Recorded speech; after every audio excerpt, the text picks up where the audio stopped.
6 party leaders are ready to go face-to-face in the battle for your votes. Welcome to ITV's Welsh Leaders Debate.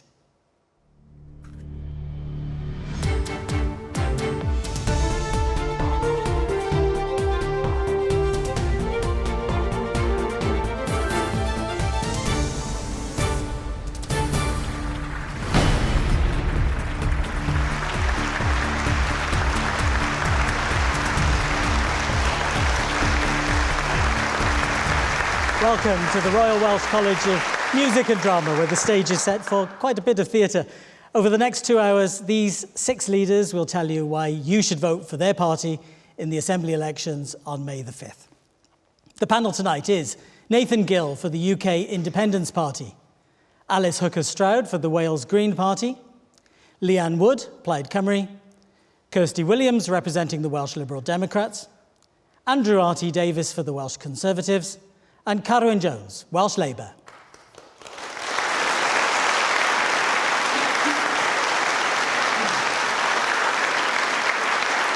We'll be taking questions from the audience on a number of topics, and if you'd like to follow the debate on Twitter, the hashtag is ITV Wales Debate.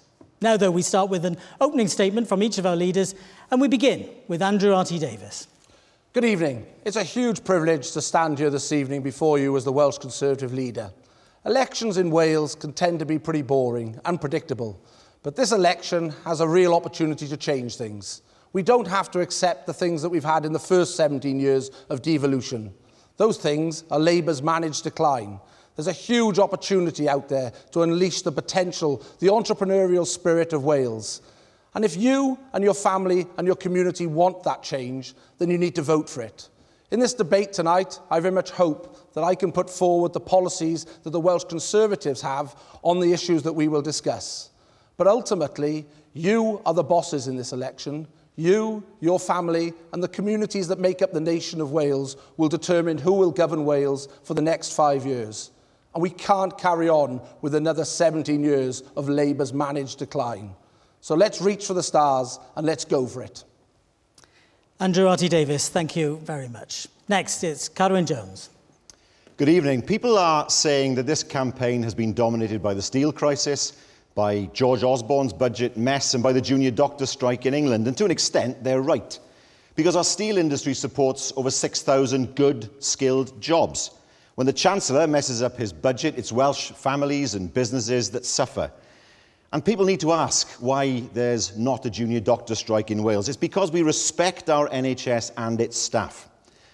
But of course, this election should be about our record, and I'm proud to stand on that. Today, we heard that unemployment in Wales is lower than the rest of the UK. Better than Scotland, better than London. Think about that.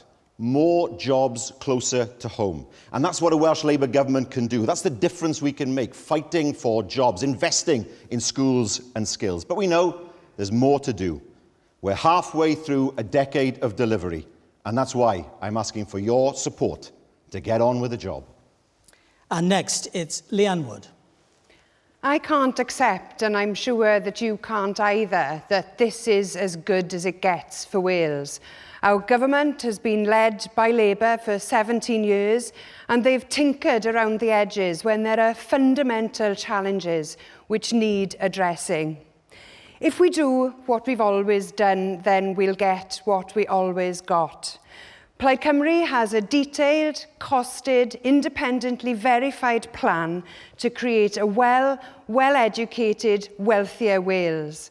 Please give us the chance to put that plan into action by voting for Plaid Cymru, the party of Wales, to be the change Wales needs. Thank you very much. Next, it's Kirsty Williams. Tonight, you decide if there's a party here that listens to you. People told us they wanted their children taught in smaller classes. They wanted timely and dignified care from their NHS. Frankly, they just want an opportunity to get on in life. Well, I've listened, and my party, the Welsh Liberal Democrats, have listened, and your priorities are our priorities. We'll cut class sizes to 25. We'll put more nurses into our communities, and we'll create an opportunity economy that supports Wales's small businesses and helps people get a foot on the housing ladder. Wales has had 17 years of the same party in government, and I believe it's time to do things differently. My party was the only one to vote against the outrageous £10,000 pay rise for Assembly members. We listened to you then, and we'll listen to you again. And we want to create a Wales that works for you. Thank you very much. Alice Hooker-Stroud. When I look around me, I see amazing potential here in Wales. Inspirational and talented people, incredible natural resources, and strong community spirit. The foundations of a sustainable future for Wales, not just environmentally, but socially and economically. But right now, we're heading in the wrong direction. Whether it's poverty, cuts, or carbon emissions, what we're doing isn't working. We need to shake things up. We need new ideas and fresh energy. This May, the Wales Green Party will win its first seats in the Welsh Assembly. In Westminster, Scotland, Ireland and the EU, elected Greens have punched well above their weight. They've pushed for warm, affordable homes to be a national priority. They've defended our vital public services. And they've made sure that sustainability and fairness are kept on the agenda. With your vote, the Wales Green Party can do this and more in Wales. Thank you very much. And finally, Nathan Gill. Well, we seem to have a little bit of deja vu going on here. Cast your mind back to 5 years ago when you voted in the last Assembly elections and think about the aspirations that you had for yourself, your family and for our nation. Have we benefited from 5 years of Labour government? Of course we haven't. It's time for something dramatically different to happen. We have a full manifesto around the devolved areas which you can look online and you can read for yourself and see the kind of policies that we have for Wales and for what we believe will benefit you and your families. What we're saying is, in this election, if you vote UKIP, you will get UKIP. Thank you all very much indeed for your opening statements. Let's go now to our first question. It's on the economy. It comes from Jason Wyatt, who's a steel worker at Port Talbot. Jason. Good evening. The steel industry is a crucial component of the UK economy, and particularly here in Wales. Its demise is unthinkable. What are you going to do to underpin the industry here and secure the livelihoods of the thousands of people that rely on it? Thank you very much for your question, Jason. Carwyn Jones, your response, please. We're going to save those steel jobs. We know how important they are. This is not a time for party political point scoring. It's why we've been working with the UK government, despite the disagreements we have with them on many other issues, to make sure that we save those jobs. They need to take the pension liability out of the equation. They've said that they will do that. We work with the buyers. I've spoken today to one potential buyer. I've spoken to another last week. We put £60 million on the table. That package will stay there for a buyer in the future. We need to see the UK government moving forward now so we can make sure that these steel jobs, which are so important to Wales, stay in Wales and we have a steel industry that prospers in the future. Kirsty Williams. Jason, you're absolutely right. It is inconceivable to think that we can be as a country without a steel industry. So both governments at either end of the M4 need to do everything they can to support a successful buyout to retain those jobs in Port Talbot and indeed across the rest of Wales, where there are also jobs under threat. I recently met with the management and the unions. I know that there's a bright future for steel in Port Talbot. They just need some additional help. The Welsh Government could go a little bit further, for instance, on business rates, and we also need to create an urban regeneration company in the Port Talbot area, just like the Welsh Government did when Newport jobs were lost in the steel industry. There's more that we can do, but there's a bright future. Alice Hooker-Stroud. So first of all, obviously, steel is vital to Wales, and steel is vital to Wales's future. In terms of renewable energy, in terms of railroads, in terms of building housing that we desperately need in Wales, steel is the core of that, and we must support our steel industry. From my personal perspective, I do question another buyout by a big company that may put your own livelihood at risk once again. I think what we need to do is listen to your community, the people who work in the steel plant. As Roy Ricker said, the General Secretary of the Steelworkers Union, it's your steel. And I think we need to look at an ownership model that works for you, that makes sure that that's sustainable for you in the future, not out of the frying pan into the fire. Just a reminder of Jason's question, which was that what are you going to do to underpin the industry and secure the livelihoods of thousands of people that rely on it? Leanne Wood. I think one of the best chances now of securing a future for the steel industry is for full government support for the management buyout that is being proposed. For that to be a success, the new steel company would need to operate in a level playing field, and so government can help with business rates and cutting down on fuel costs as well. And also government should be prepared to take an equity stake if that's something that will help the management buyout become a success. But there's no doubt, I fully agree, that this is an industry we cannot afford to lose, and if we could bail out the banks, we should be able to bail out steel. Nathan Gill. It's kind of bizarre, isn't it? Here we have the last of our major metal refinery plants, which looks like it could be going under. But since Carwyn Jones became the First Minister, we've lost 8 other major metal refining plants. And all of a sudden we've got an Assembly election and everybody's got crocodile tears and they're all wearing Save Our Steel badges. Where were they years ago when the writing was on the wall and things needed to be done then? And we talk about business rates. The business rates are £10 million. Under EU legislation, we can only reduce that by £56,000. It's a drop in the ocean. Okay, thank you. We need to make it a level playing field. Thank you all very much. Let's explore those issues in a little more. No, I'm being a bit ahead of myself. You need your go, don't you? A bit like your time in the kitchen with me. I'm going to keep bringing that up. It is vital that we save the steel plants across Wales and indeed across the United Kingdom. No doubts about that. It is vital if we are serious about having a manufacturing industry in this country. And that's what the government in Westminster, working with whatever government emerges after May the 5th. That is unequivocal. What we've got to do is create the space for a buyer to come forward that doesn't just ransack the plants, but actually invests in those plants so that they continue making quality steel. We work on the pension liabilities to make sure that's not an obstacle, but above all, you can have my categorical assurance that I will work night and day with the Westminster government if I am the First Minister after May the 5th, because it's your futures I want to secure for the Welsh economy and for future generations. Thank you all very much. Now we'll explore those issues in a little more depth. And Leanne Wood, you talked about government supporting the management and employers buyout that we're hearing talked about today. In what form? Blank cheque? Well, there is financial help that should be available, but there are also practical things, like, for example, making sure that Tata pay up what they owe to the local community in terms of there's contaminated land there now, there are pension liabilities. So Tata need to be involved in this as well. But government should just be prepared to do whatever it takes to make sure that that buyout is a success, because if there is to be a future for the industry, then my reading of the situation is that that is the best option to secure the industry. And there are 18,000 jobs reliant upon the steel industry, not just in Port Talbot, in Llanelli, in Llanwern, in Shotton, and there's the wider supply chain around that as well. Okay. And I spoke to businesses in Port Talbot who are concerned about the future of their businesses as well. Two things. Thank you very much. But also, if you can try to stay away from specific references to any constituencies throughout this debate. Carwyn Jones, a lot of criticism already about your government's handling of the situation. You could have done more. You could have acted more quickly on business rates.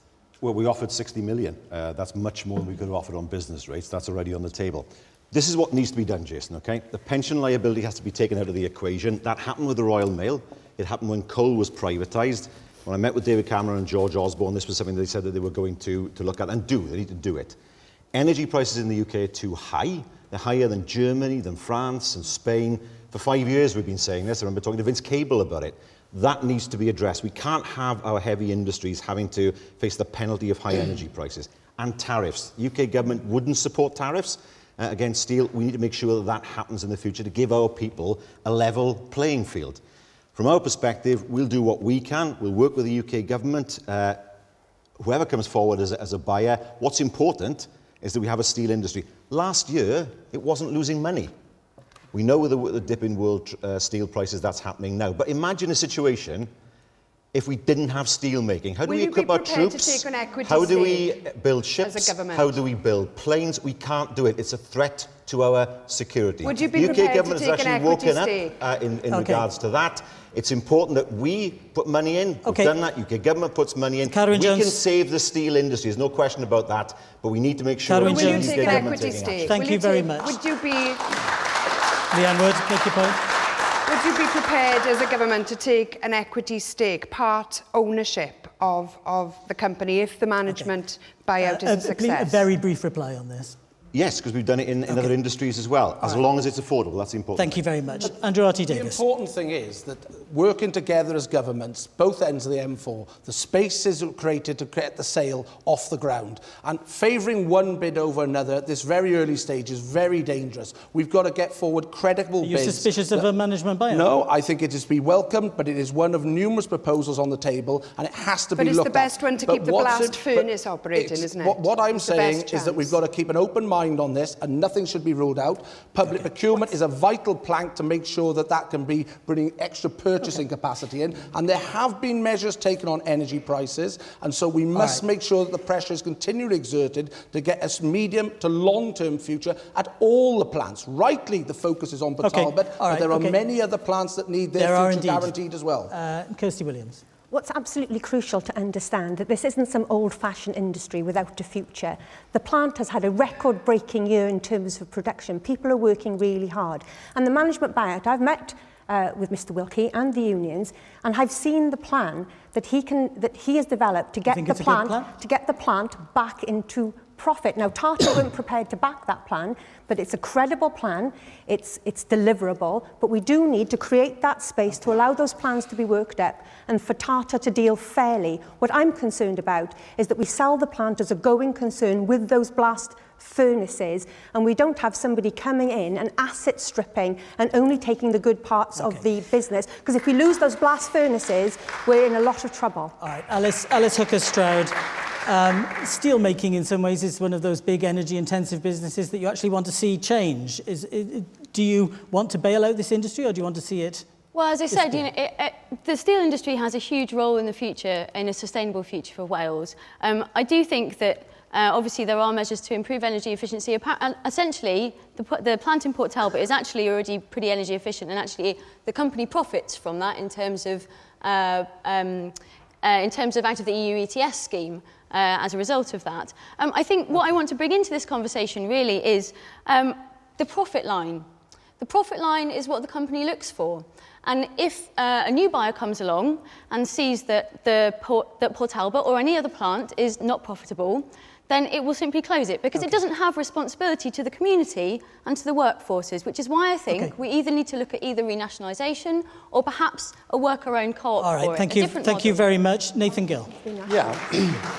You've said that in some ways this is an industry that is being bailed out. Why bail out this industry? Would you like to see I'm highly with concerned about a repeat of what happened with Rover. If you remember, a large multinational sold off, got rid of a company in order to get rid of all of their pension liabilities, etc., etc. It was then asset stripped and then shipped over to China, and we have nothing left. What I would like to see, I mean, look, there's an elephant in the room here. We sell the plant. How are we going to sell the steel? There is a huge problem right now in the fact that Chinese steel industry is dumping their steel. So should the industry close? The Chinese are subsidizing their steel to $11 billion a year. We cannot compete with that. We have to keep the plant going, because once you turn off the furnaces, they will never be turned back on again. So it must be, quite frankly, as far as I'm concerned, we would ensure that Welsh steel had to be used in all British construction projects. Right. Why are we buying cheap steel from China? Why don't we do what the Americans did to save their industry and put 256% Nathan Gill, thank you very much for the time being. We've got another steel worker in the audience, Chris James. Chris, you'd like to say something to our leaders as well? Yes. Good evening. 750 steelworkers in Port Talbot already been issued redundancy notices, and nobody knows what's around the corner at the moment. what are leaders going to do for those steelworkers that do find themselves out of work? And is that your experience, if you don't mind me asking? Yes, I'm actually under redundancy at the moment. You're facing the Yes. redundancy and uncertain future. And are you confident that there are programmes and help in place for you? Some are hoping for maybe cross-poll or something inside the works, but we'd just like to know in the future it could be thousands more made redundant. All right, thank you very much. Well, that's an important question, Catherine Jones, both for people in Chris's position and also for the wider economy. What do you do to help people that are facing the worst? What we do, Chris, we've got a well-established programme where we get all the organisations to come in, ourselves, skills providers, DWP, to actually offer programmes for people. Now, what we don't know, of course, with the 750 is how much of that is voluntary redundancy, where people will just take the money and go because of their age, how many will be compulsory. We don't know at the moment. What I can say is that we've set up the enterprise zone in Port Talbot, and that will help. But two more things. Firstly, I'm not going to say to you that if Port Talbot were to shut, we can suddenly make up 3,700 jobs overnight, because we can't. That's why it's so important to keep our steel industry going. We're not just talking about Port Talbot. We mustn't forget Trostre and Llanwern and Shotton. They're more profitable, but they all rely on Port Talbot to supply them, as you know, with their steel. Okay. If Port Talbot doesn't supply, then they're in trouble as well. That's why they've got to be sold as one body of assets. Just a reminder, because of election rules, try not to mention specific plants and talk about the steel industry across Wales, if you can. Thank you very much. Say where they were. Kirsty Williams. Chris, when steelworkers in Newport back 15 years found themselves in a similar situation, we set up an urban regeneration company to look to develop the economy in that area. And whilst the enterprise zone is welcome, we need to be looking at setting up a similar project for the Port Talbot area. We also need to be looking at growing small Welsh Indigenous businesses in that area so that they can take on new people. One of the great things about the jobs that have been available in Tata is the apprenticeship schemes, offering young people the opportunity to develop their skills that will keep them hopefully in work for years to come. So we've really got to look at the apprenticeship offer in that area, in our manufacturing industry. And what we could do as well is actually take business rates off plant and machinery across Wales, so that people, those industries can afford to take on more people that may be losing their jobs at the moment. Thank you very much, Kirsty Williams. Andrew Arty-Davis, can you widen this out into not just the unfortunate experience that steelworkers are facing now, but the economy more generally? I mean, what will you do to try to help in those difficult hotspots? Well, I think it's vital that the training packages are put in place, and at the moment many of the schemes that the current Welsh Government have are age restricted, so those age restrictions need to be taken off. But importantly, we need to get small and medium-sized businesses hiring, and that's why we've had a long-standing policy to lift businesses with a rateable value of up to £12,000 out of business rates altogether and tape it up to £15,000. I'm a small businessman myself, and I know that businesses don't fritter that money away if they get to keep it within the business. They actually invest in new equipment, they invest in creating new jobs, they do. And that's what we've got to be doing, is allowing businesses to build up capital to create more jobs in the economy. The unemployment figures that were announced today are very welcome, but we've got to make sure that momentum continues, and above all, investing our infrastructure to have a sign on Wales that Wales is open for business, and Indigenous businesses and new businesses coming to Wales have the confidence that they can invest and create jobs irrespective of the location across the whole of Wales. Nathan Gill, we know very clearly what UKIP is against. What are you for when it comes to helping people like Chris and others facing some of the worst case scenarios? Yeah, look, 98% of small businesses make up 98% of the business economy. It's crucial that we help small businesses here in Wales, that we get our telecommunications into the 21st century. You know, there's 750 miles of roads here in Wales where you cannot get a mobile phone signal. Now, for us to trade and work with the entire world, we want to encourage our small businesses to be able to have a broadband service that actually works. And I'm sure most of you have probably suffered at some point from not spots and not being able to get onto the internet. It's just a disgrace that in the 21st century, that's the problems that we have here. And what we want are policies that actually help small businesses and people to employ people. Karen Jones mentioned that we're the best employer, but the reality is 30% of people in Wales actually work for the public sector. Okay. That's a false economy. All right, Nathan Gill, thank you very much. Alice Hooker-Stroud, in many ways, people think of the Green Party as just a single-issue party. I know you'll tell me that that's not true. What would you do for people like Chris and others in these tricky situations? Yeah, Chris, I'm really sorry to hear that you're in that situation, and unfortunately a lot of people across Wales are without work.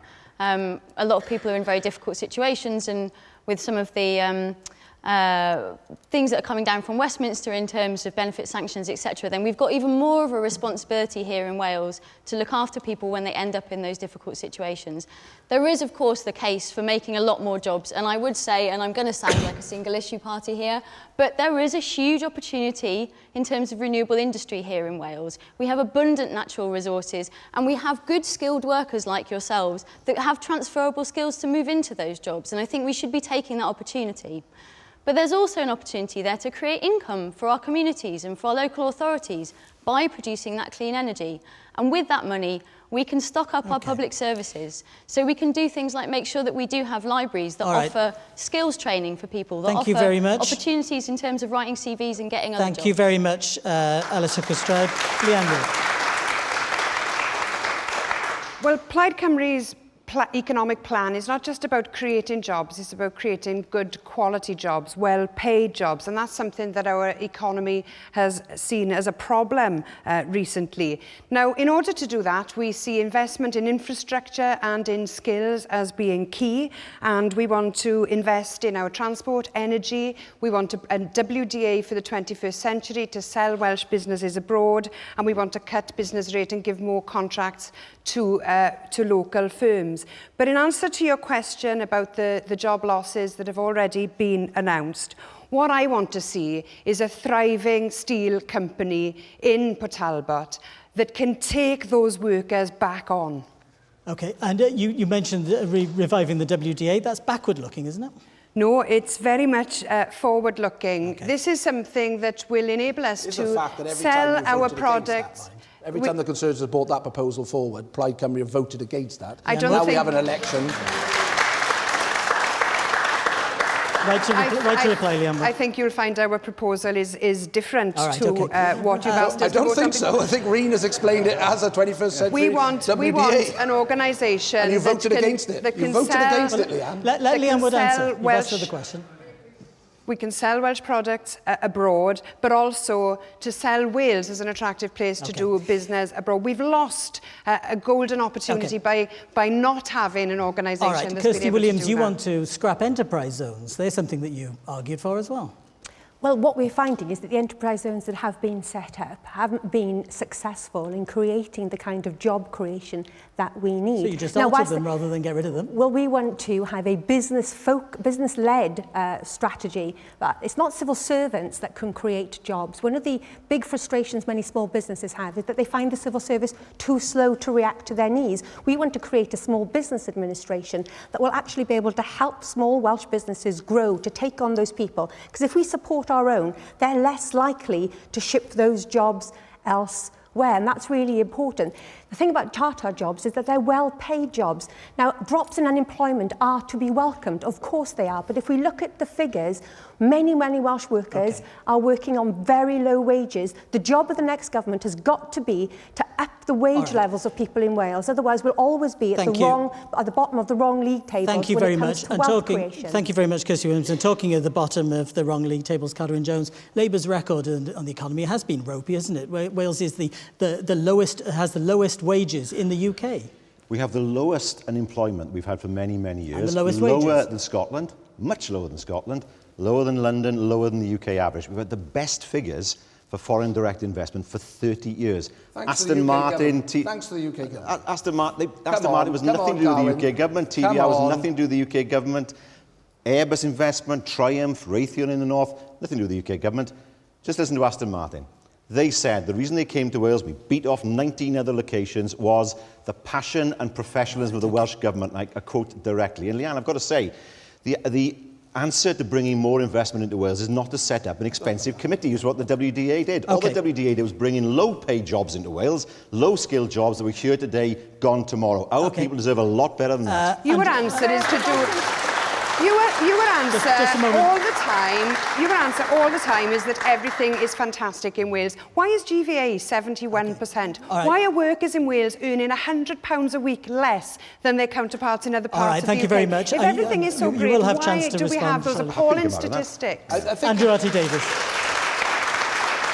it is vital to recognise the role that the UK government has played in making the atmosphere around investment in business Catherine and investment Jones said in all those things with nothing and for to do him with to the UK say government. that the UK government has played no role really does set up a bleak prophecy of another 5 years of Labour. But they Because haven't. ultimately, But they haven't. well, the Prime Minister last July identified Aston Martin as coming to Wales. That's because the And MOD what were we've trying to got to block be it. doing is working cooperatively across governments to make sure Chris and his colleagues have a long-term future in Port Talbot and Aberavon so that they can get the retraining they'll need, the jobs that All they right, might thank require, you very but much. above all, the long-term security of that plant is secured. Andrew That type of rhetoric will do nothing to do that. Davis, thank you very much. We'll leave that debate there. It might go on during the break because that's what we're going to do now. Head for a short break. When we come back, we'll be discussing the future of education in Wales. Join us for that in a couple of minutes.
Welcome back to the ITV Welsh Leaders Debate, where tonight the top people from the 6 biggest parties are answering questions from our audience. Time now for our next question. It's on education, and it comes from Charlotte Harding. Charlotte. Hello. I'm a mother of 2, and I have serious concerns about my children receiving a good state education in Wales. How can you guarantee a good education is available to all? Thank you very much for your question, Charlotte. And we start with you, Nathan Gill.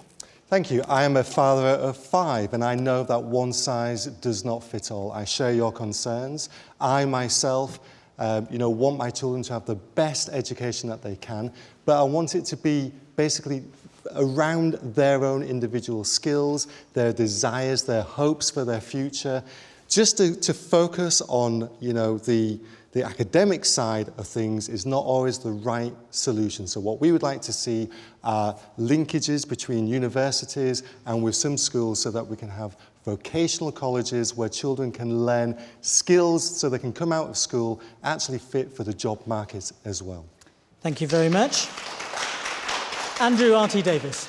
Well, thank you for the question, Charlotte. It is vital that we unleash the potential of our students and our pupils that have been let down over the last 17 years with Labour's failed education initiatives.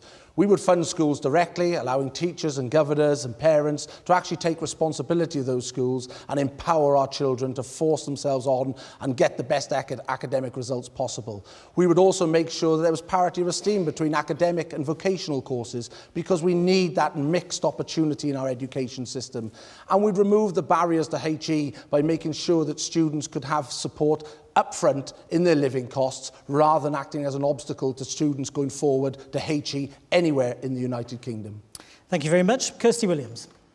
Charlotte, we've listened to parents' concerns, and that's why we're determined to cut class sizes so that teachers have the time to give pupils the individual attention that they need to thrive in their education. Over the last 5 years, my party has consistently prioritised spending on schools. We've delivered £280 million extra pounds via our Welsh Pupil Premium into schools for our poorest pupils. And it's a policy that's working. For the first time ever, the gap between rich and poor students is beginning to close. And we'll continue to prioritise education spending if we have the opportunity to. Thank you very much. Carwyn Jones, how can you answer Charlotte's question? How can you guarantee a good education available to all? Well, thanks, Charlotte. Education is important to me. I'm the son of 2 teachers. I had opportunities my grandparents never had, and I've got 2 children in school. We've just had our best GCSE results ever. We're seeing that gap narrowing between kids from the poorest and the richest backgrounds. That's important. We're building more schools than ever around Wales. We've spared our students from huge debts, and we're going to go further next term. We'll spend £100 million extra on top of what we were planning to do over the next 5 years, a new task force on improving classroom behaviour, and of course apprenticeships for all ages. I want to make sure that our kids continue to have the best education possible because, like you, I've got children in the system and I want them to succeed. Thank you very much. Leanne Wood.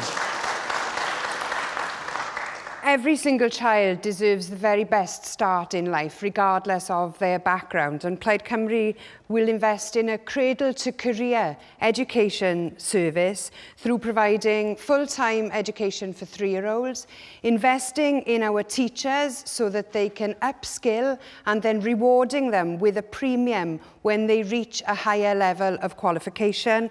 And we also want to invest in our young people in terms of going to university or further education by paying off their debts or a part of their debts when they return to work in Wales after they've finished studying. And Alice Hooker-Stroud. So the first thing, I just can't believe anyone's not mentioned schools that are closing.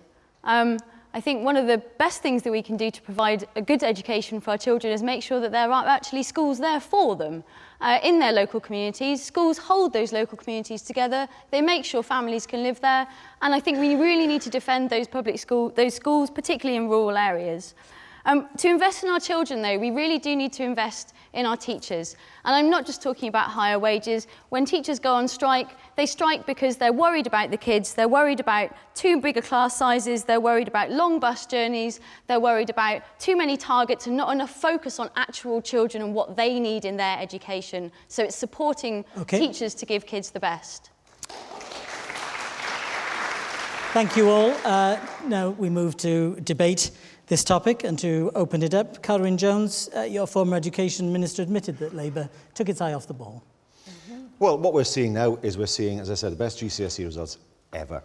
We've got funding into schools at a hugely high level. We spend 4% more per head on education in Wales than is the case under the Tories in England. We're not going to have a free-for-all in our education system, because all that leads to is if we just fund schools direct, the richer schools continue to do well and the poorer schools continue to do badly. And that's not what an education system is designed to do. So for me, the education system is delivering that. It's now closing that gap between rich and poor. That's hugely important. We're seeing schools delivering GCSE results, increasing and doing very well there. We're seeing A-level results improve as well. All these things are good indicators for the future. This has been done by teachers, and it's been done by teachers working hard to make sure that our kids have the opportunities they deserve. Since Andrew R.T. Davies was so eager, I'm going to go to Kirsty Williams. But Carwyn, your government has said you took your eye off the ball. That is inexcusable. Those are children's life chances. When you were thinking about other things, children were in classrooms not getting the start in life that they needed. And teachers are to be congratulated, and students are to be congratulated for getting the best ever GCSEs results this summer. But we're still behind our competitors. Those children have to compete for jobs against people in England, in Scotland, that get better grades. It's not good enough to sit back and say, that we're spending more, but we're not catching up with our counterparts across the board. We are, that's the point. They are going further and further, and we are not catching up. It's not so long ago, Carwyn, that we had better grades, and on your watch, those children have fallen behind, and they deserved better. Kirsty.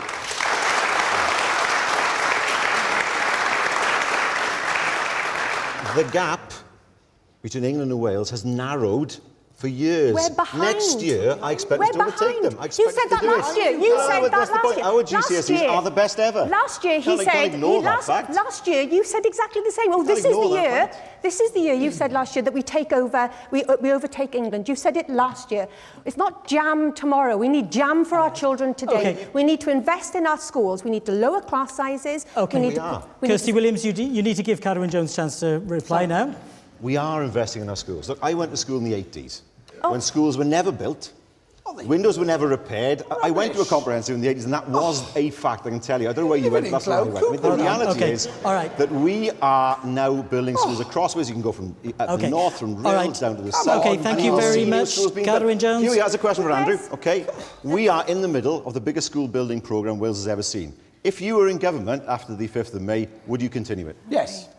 And if you want to actually listen to Labour's record on schools, you've had an education minister having to apologise for the standards they've delivered since devolution because they've let down so many young children going through our education system. You've had the First Minister himself say they took their eye off the ball. Sorry, kids who've gone through the education system, you've missed your chance. We'll try and get it right next time. You've had 17 years, Carwyn. 17 years. Are you going to say, give us another 5 and we might get it right? Yes, standards have been improving, but we're still behind England. We're still behind Northern Ireland when it comes to GCSE results. It's just not good enough, Carwyn. All right, It's just not good enough. You have said you cut education spending by 12%. How's that going to help in terms of qualifications? We have not, Carwyn, said that at all. And you know that for a fact. Okay, there are some other people in this panel. Leanne Wood. Yes, well, thank you. Wales is the worst performing country in the UK in terms of the PISA results, and we're pretty bad in terms of the whole of the EU. PISA results are international comparisons. International comparisons, yes, on education between countries. Now, the OECD says that the best way of improving standards in schools is by having the very best teachers. So we should have the very best teachers. We need to invest in our teachers, reward them when they do well. Labour's manifesto doesn't even mention teachers. Alice Hooker-Strode. Well, Carwyn? Just a comment on teachers, really. I mean, I think that, of course, we need to reward anyone who does good work to help our children, to help anyone get ahead in Wales. But I do question the focus on competitiveness, on targets, on beating somebody else, and I question the focus on throwing more money and rewards to teachers, because actually it just needs to be a very well-respected profession. They've had pay cuts, though. Okay. They've seen their pay cut in real terms. But they need the freedom to be creative, to actually do what they want, which is to look after kids and give them the best start in life. Can we just pause and that it? doesn't always equate to a higher salary. We don't see bankers or politicians even necessarily getting very much respect for their profession for the high We'll salary. just pause it for a moment because we want to get the perspective of a teacher that's in the audience now. Lauren Sharp, where's Lauren? Hi, good evening. I'm a teacher and I care a lot about my job, and I'm really worried about the future of education provision and making sure teachers are valued and have time to concentrate on doing a great job. Is that your experience? Do you find that they're not valued? Yeah, very much so. I think it's so important. Teaching isn't a job anymore, it's a lifestyle choice. So much work goes into it, and that's not appreciated enough by And the is that government. because of, well, don't make it personal, but these lot and other politicians, or is it just the sheer workload and expectation? Yes.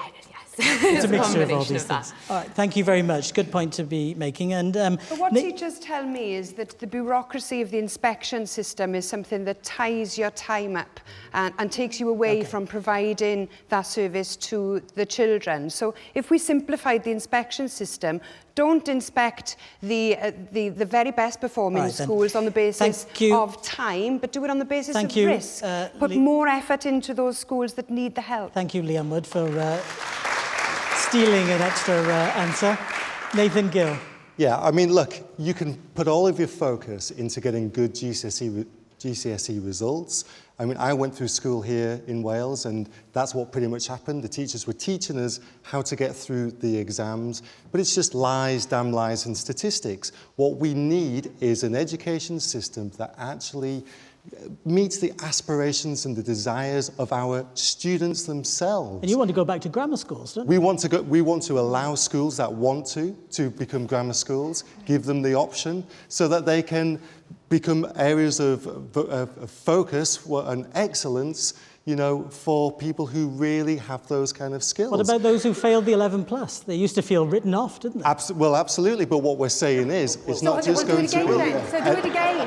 Well, let me finish. It's not just going to be an 11 plus. We will allow, because children develop at different stages in their lives. I myself, you know, developed much later. Wait a minute. Let's let Nathan Gill finish, and then you can all have a go. We're not in the assembly right now, so stop jumping all over each other and speaking over each other. Ultimately, what we're saying is, have an education system that encourages students to learn about the things that they want to learn about. Some of my children are more vocational, some of them are definitely more academic. If they go to school and they've been taught those things, they'll be better students, they will have much more desire to learn and to put that into their future lives. Okay, thank you very much. Kirsty Williams, you'd give schools more autonomy, wouldn't you? What's the difference between your idea and Nathan Gill's idea? Well, we certainly wouldn't want to go back to a system which wrote many 11-year-old off if they failed their 11 plus. Nathan just said it himself.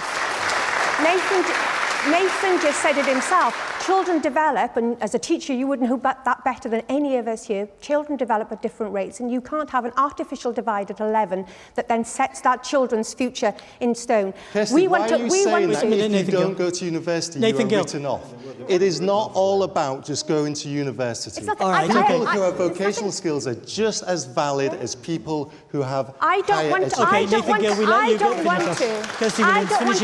don't want to go back to a system that decides at 11 a child's and 12 fate. and 13 and 14 and 15. What we really need to do is ensure that teachers have the time to teach, and that's incredibly difficult. If you've got a class of 30, 31, 32, 33 students, how can you give them the time that they need? No wonder teachers are leaving the profession because of workload and because they feel they can't give of their best. We need to cut class sizes. Thank you very much. Carwyn Jones. Look, the grammar schools had long disappeared by the time I was that age, and all I know is the people I've spoken to who taught in those schools and went to those schools will tell you, at 11, that determined your life for the rest of your life. At 11 years old. It's a ridiculous system, and there's no way we should go back to that. Nathan, you want to say bring back the second We're not saying at 11. Explain that to people. No, I think you're right to say disingenuous. that people, you know, children who develop at different ages, then why pigeonhole them at 11? Give them a chance to blossom. We're not saying that when in they're 12, older. That's the 13, important 14, thing. 15. If I could deal with a point. No, I'll come back to you in a moment. Let's just bring Andrew R.T. Davis in. Hold that thought. I go back to Charlotte's original point about her concerns for her own children's future in the academic situation, in the academic system. And my son's 18 today, so he's doing his A-levels and I could think of a better place to be actually tonight at his 18th birthday party. But the vital thing is that we make sure every child has that opportunity and isn't left behind. And the problem we've had is 17 years of constant return in the education system with new policies that haven't given every child the chance in the education system. When it goes to teachers and supporting teachers, it is vital that we have a training programme at the centre of what the government plan is to improve it, so that ultimately teachers coming into the profession can have that confidence that they're being supported in their career development and developing the best techniques for 21st century Andrew education. R.T. Davis, I don't want us to get too hung up on the whole grammar school thing, but you used to say there should be a return to at least a grammar school element. You're a bit quiet on that. No, we want to go. I would have failed the 11 plus because I suffer with dyslexia. So I would have failed the 11 plus. I would have. I do not believe in the 11 plus, but I do believe that you can bring the better parts of the grammar school system in. And vitally, you recognise, just like people recognised in me, that it's not just academic, it's vocational courses as well. And this economy needs people with vocational skills as well as academic skills. And that's the vital part. You and Nathan Grail agree on this. This might be a future coalition in the after the election. You're being naughty now. Leanne Wood. Well, raising general skill levels, literacy, numeracy, problem solving, we do that by raising teaching standards and raising attainment levels up to world-class levels. And we can work with employers and unions in order to get the measures right to do that. But I really do believe that investment and showing that we value our teachers is the best way to turn around our situation in the PISA results. And it is important. I know it's a blunt measure, but it's the international comparisons that employers look at when they're looking to come to Wales. And when, say, doctors, for example, are looking to relocate to Wales, they'd be looking at our education system, and many of them are currently being put off. Thank you very much. I must bring Alice Hooker-Stroud in here. I'm just going to Alice Hooker-Stroud, the Greens want to raise the starting age of school to 7 or 8. Isn't that going to mean that kids will be even further behind? No, I mean, there's plenty of research that suggests actually more play-orientated learning rather than formal schooling at early ages is very beneficial for children's development, which is why we put that forward as a policy. But just going back to the question here, which was actually about teachers and how we support teachers, and I think there was a lot of talk about targets, about standards, about money, and actually what we need to do is look at what the barriers are for you teaching well in the school in which you work. And I think actually there's a problem here, which is that every time a school gets rated low, we put more measures on that school, we put more workload on the teachers, we make them jump through more hoops, and there has to be a better way out of that. Is rather than just putting that school down again and making the workload of those teachers more, we need to be supporting them out of that system, not Thank you very pushing them much. further down. Catherine Jones, you've been very patient. But schools have to improve, Alice. We have to remember that. Just to turn to the question itself. What's important is that we're able to offer teachers not just a good paying conditions package, which we don't control at the moment, but will soon, but also a package on workload. What I want to do is, when paying conditions are devolved to the Welsh Government, work with the teaching unions to put forward a comprehensive package, paying conditions, workload that's going to be attractive to teachers. Now, one thing I can say to Leanne, if she looks at our manifesto, teachers are mentioned, because one of the things we talk about is talking about moving towards an all-masters teaching profession in the future, being able to help teachers to improve their qualifications, being able to help them with their skills, and therefore, of course, passing that on to young children. Once we get paying conditions, we can do a lot more with the teaching unions to put forward the kind of package that teachers are going to find ever more attractive. You could have been reducing workload now, though, couldn't you? Okay, Andrew R.T. Davis. Your party has refused to give us paying conditions. In 2011, Leighton Andrews was arguing against paying conditions. In 2011, Leighton Andrews was arguing against paying conditions being devolved. And so you've had 17 years of it, Cowan. You're not helping Charlotte or other parents who have aspirations for their children to get on in life, and we need to secure real change in education. Look, what we will do is we will continue to put money into education, more and more and more than ever. We know how important that is. We're seeing the outcomes with the best GCSE results we have ever had well, we seen schools being built Still across 3 out Wales, of 3, providing the third place. facilities, Okay, yeah, you've made providing your the point. facilities that students and teachers need. All right, And I Caroline look Jones, forward to thank working you with the very teaching much. unions Leanne when we Wood. get that package to make it ever more attractive to teach. Leanne Wood. Well, it's the question of outcomes. Again, we are way What do you mean by behind in those outcomes? PISA tables. You said previously, your education minister said previously, that Wales would improve in the PISA will. ratings. We will. And When? by Next time when? round. Targets We moved will, twice. yeah. The You targets keep moved it's a twice. moving it's a And the moving reason why I goalpost, say isn't it? The reason why I say it is It if we keeps can see the moving. good Okay. work that's being done, Oh, our come standards on. are rising Where throughout have you schools been and to for 17 GCSEs. Okay. That's the way that we... Okay. And we know that investing into education Where have is you hugely been? Kirsty important, Williams. rather than making the cuts that Andrew All right, wants to make. let's bring Where have Kirsty you Williams in been for for a We second. 17 have years? heard this mantra all the time. It'll be the next set of GCSE results. It'll be the next set of PISA results every year. where we will get to where we need to be. The fact is, we're not getting the basics right for our children and for the teaching profession. And unless the First Minister is willing to acknowledge that, we're never going to move forward. He's in We denial. need to He's in denial. we need to stop spending money on initiative after initiative, the consortia that send diktats out one week and then retract They them do the want more next. money spent. That's They what we improved need. standards. No, they have not improved standards. They're They've one of the spent, reasons why standards have improved. they have spent a lot of money issuing diktats, further workload, improved standards. further bureaucracy for teachers, and actually there's no evidence at all Nathan that they are Gill. making the difference. It is teachers in the classroom Thank you that both. make the difference, and well-resourced schools that make the difference, not a committee. Thank you both. Nathan Gill. I mean, ultimately, we can, if you choose, decide that we will do everything based on the PISA results. And they're a good indicator, of course they are. But the reality is, it is outcomes. It is the way that our children come out of the education system fit for purpose, able to go into jobs, into higher education if they choose, and making that a possibility, making it those children have their dreams and aspirations very early on in life. We don't want to pinch them out. We want to actually make them grow and help those children to develop and push forwards. And unfortunately, what we've got now with the education system, we're funneling everybody through the exact same, mill, churning them all out. It has to be individualistic. All right. It has to be aimed at individuals' needs. There we go. Thank you all very much for your contributions. Thank you for your questions too. We have to bring that discussion to a close. We'll be back in just a few minutes when housing is on the agenda. See you then.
Welcome back to the programme. We're live here at the Royal Welsh College of Music and Drama. We're putting 6 of the leaders who want to run the Welsh Government on the spot with questions from our audience. Now we'll turn our attention to housing and a question from Emma Asinder. Emma. Good evening, Fernanda. I'm a 41-year-old who works in the housing sector, and even with a good job and a good credit rating, I found myself living back at home with my parents to enable me to save for my own home. How can each of the leaders help to make sure everyone has the chance of getting a place on the housing ladder?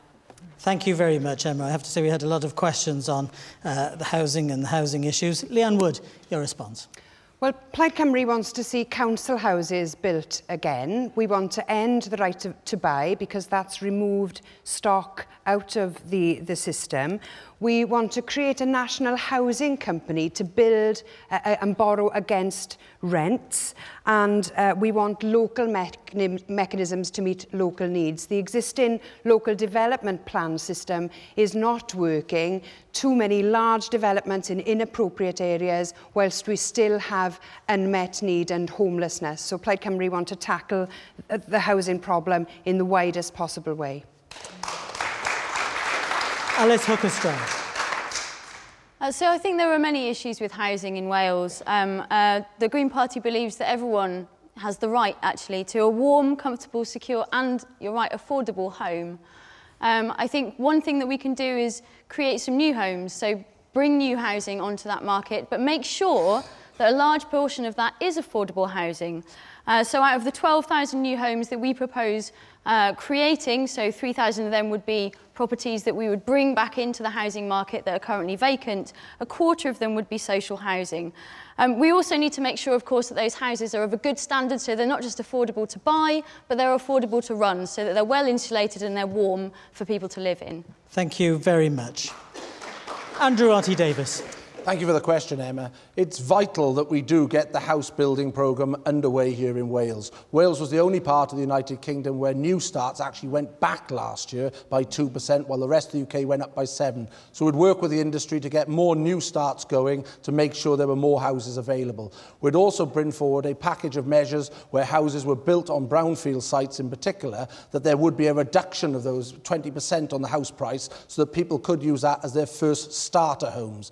But ultimately, government has got to be using all the levers in the planning system to empower local communities to engage in that process rather than be excluded from the planning system and alienating the ability to develop houses in the appropriate places. Thank you very much. Nathan Gill. Yeah, it's very hard, isn't it, for governments to govern and to plan when they actually do not know what the population is going to be 1 year from the next, or how many people are actually going to be coming here to live. So that's one of the problems that we've got that we actually can't change or affect here in the Welsh Assembly. But your question you're asking about is actually ownership, isn't it? It's not about council housing or renting. It's about actually being able to own your own home.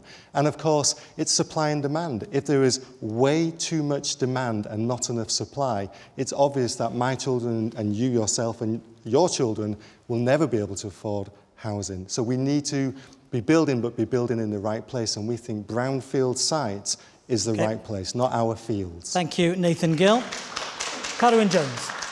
Well, thanks, Emma, for the question. I mean, we've delivered 10,000 affordable homes in the course of this Assembly term. We're going to double that to 20,000 in the next 5 years.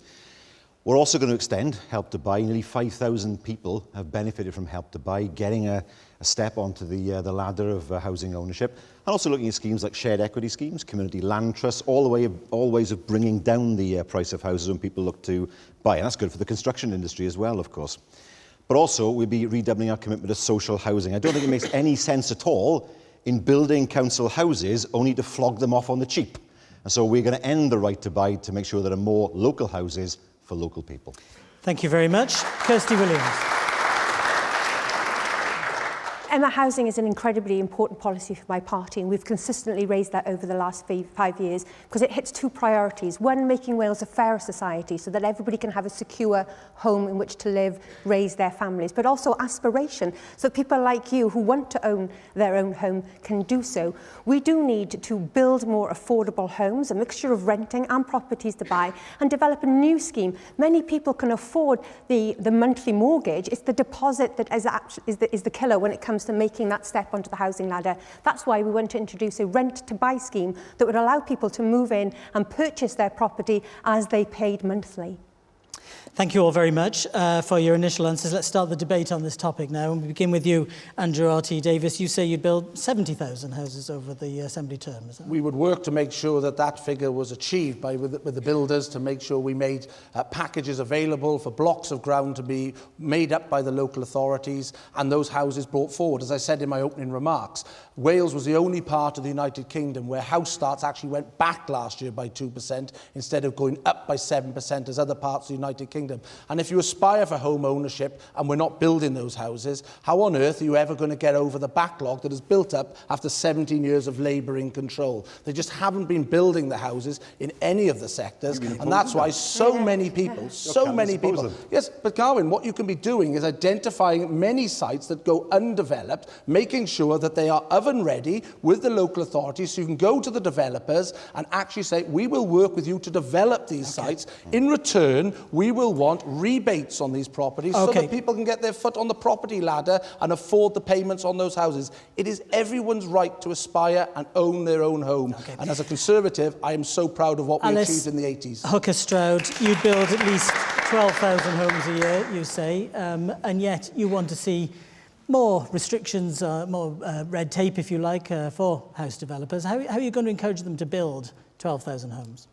I think it's about making sure that you've got the housing there for people as and when they need it. I just want to turn some of this on its head, actually, because when we were talking about affordable houses, the thing that occurred to me is that, and actually with any house building scheme, if there's a developer involved, you can't guarantee that the price that they're going to charge is going to be necessily what people can afford. One thing that we can do is actually make sure that people's living standards go up. So actually going at it from the other perspective, what we need to see is better paid, more decent jobs in Wales, and there are opportunities there in renewables and in, yes, renovation of older properties, in fact. We can make sure that people across the Wales actually have more income coming in so that they are able to either save for a property or afford higher priced properties that are currently on the market. Okay. Kirsty Williams, your target is 20,000 affordable homes by 2021. How will you do that without large-scale developments on greenfield sites? Well, there's a mixture of ways in which you can do it. Land often isn't the problem for many house builders, especially in the social rented sector. It's actually access to social housing grant. That's why we would prioritise putting £40 million into social housing grant that allows people in the social housing sector to build properties. Now, those properties sometimes are for rent because that's what some people want to do, but also you can build properties as a result for people to buy as well. And we need to address this for the sake of the whole economy. I met a mum recently who's been able to go back into Open University and training because she's now got a secure home over her head and isn't worrying. A couple that could now start a family because they're no longer in pretty ropey rented accommodation that was costing them a fortune. They're now in a great new secure home, and that's the key to the rest of their future. People like Emma need a break. They don't expect much from government, but government can give you a helping hand to make those steps and help you realise your aspirations, and we would build those new homes and invest in social housing grant. Leanne Wood, you talk about, Plaid Cymru talks about 10,000. It's a bit like bargain hunt here. We're sort of trying to work out who's going to build the most homes. You say 10,000 homes beyond current targets. Is that enough? Because Homes for Wales say that there should be 12,000 homes built a year. Well, the key thing is making sure you have the homes in the right places, and the failure with the local development plans is that the overinflated housing projection figures mean that there are big housing developments when the local need isn't there. So having the houses in the right places is really important, and we see a number of ways of increasing the supply. Bringing derelict and empty homes back into use, making sure that there is housing opportunities for people who have local connections, whether it be through family or through work, and we can release public land for self-build plots as well. But there does need to be a rebalancing between this question of local need and the inflated housing projections. And we should also take into consideration the linguistic makeup of communities and use planning to ensure that we protect those areas and preserve those areas where Welsh is still a living language. Nathan Gill, your manifesto pledges to free local authorities from minimum housing numbers and allow big developments to be overturned by local referenda. That's not going to solve the housing crisis, is it? Sometimes you've got to force these things through. Leanne, I thought that you was reading from my manifesto for a minute there, because some of the things that you talked about are actually in our manifesto. We agree that we need to empower local authorities to allow housing for people with strong local links and linguistic links as well. It's crucial. But what we're saying is, look, the LDPs, the local development plans, if you look at them throughout the whole of Wales, they are just unbelievable. They will completely change the dynamics of our country and about many of our communities. And if you look at just the LDPs for our capital city, it's going to add 48,000 homes. Now, that will increase journey times by 40%. Are we seriously going to do that?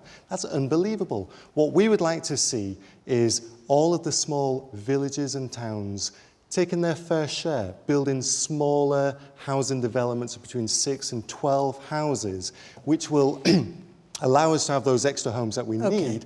But we live in a free market. We live in a free market economy. You cannot force house builders to sell houses. No, we're not saying free for all. But what we're saying is that we will empower local authorities and give them the ability to have more say with housing. But we would, very crucially, allow local communities to have a binding referendum on the So they could overturn it? Oh, okay. The large developments, yeah. Carwyn Jones, while we're on the subject of these figures, you talked about 20,000 over the course. Homes for Wales say at least 12,000 a year, so that's nowhere near the amount of homes needed, is it? Well, we're talking there, of course, about affordable homes. There'll be others that'll be in a different category. That's affordable homes. I mean, just to agree with what Kirsty has said, between 1979 and 1997, Powys lost half its council house stock. It wasn't replaced by the government of the day. Now, that was incredible that so many people found they couldn't afford to live in their own communities because of what happened then. For me, if Leanne's point is there's no local need, if there's no local need, then builders won't build in the first place. So I don't understand what the argument is there.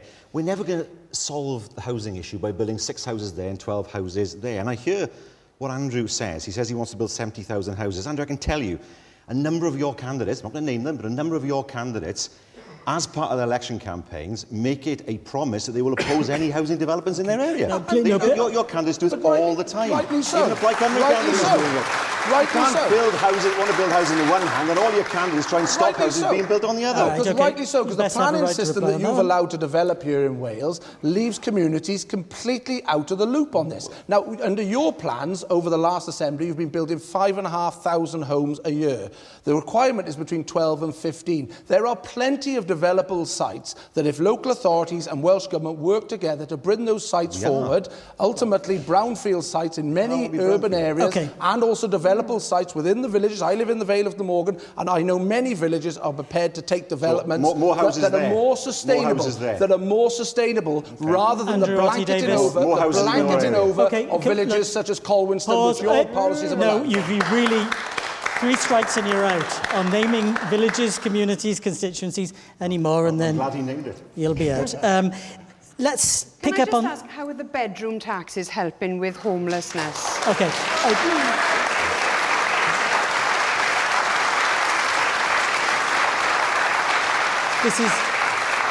This is not a devolved issue, but it is going to play. But it's increasing the numbers of people who are without homes.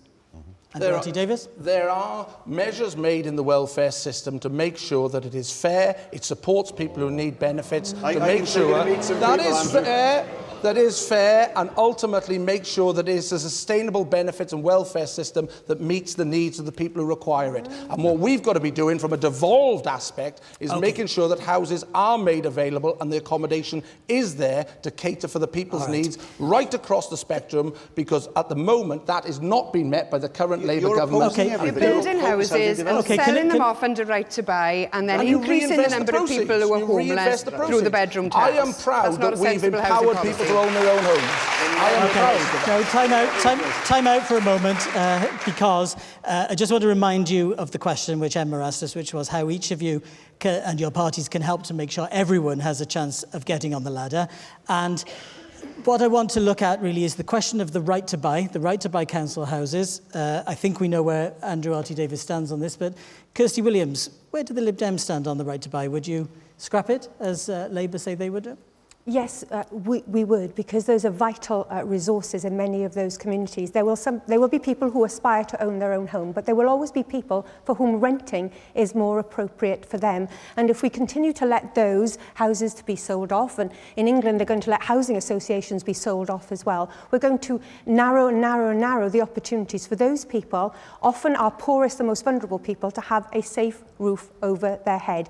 You know, sometimes you read in the Daily Mail, isn't it, that the most stressful thing that can happen to you is move house. Well, imagine if you are the mum who just got notice to quit your tenancy today and you haven't got the resources to put a bond down on your next rented property. We have to have a housing system that works for all of Wales, not just our capital city where perhaps larger developments are appropriate, but we do need, Carwyn, smaller developments in our rural communities, because if we don't build in those communities, we will lose our schools, we'll lose our post offices, we'll lose our village pubs and our community hospitals. We need a housing system that works for all of Wales, where there's a mixture between government intervention, where the market is failing, and making sure we don't have rules and regulations which make it unattractive for private sector builders to build those homes that other people can afford. Alice Hooker-Stroud, is the right to buy a council house, is that one way of helping people like Emma onto a ladder, onto the housing ladder? Is that the sort of thing that you would like to see, or would you like to see it scrapped as these two do? No, I think we need to look at a right to rent scheme, but I do think that what you're mainly talking about is probably about security, really.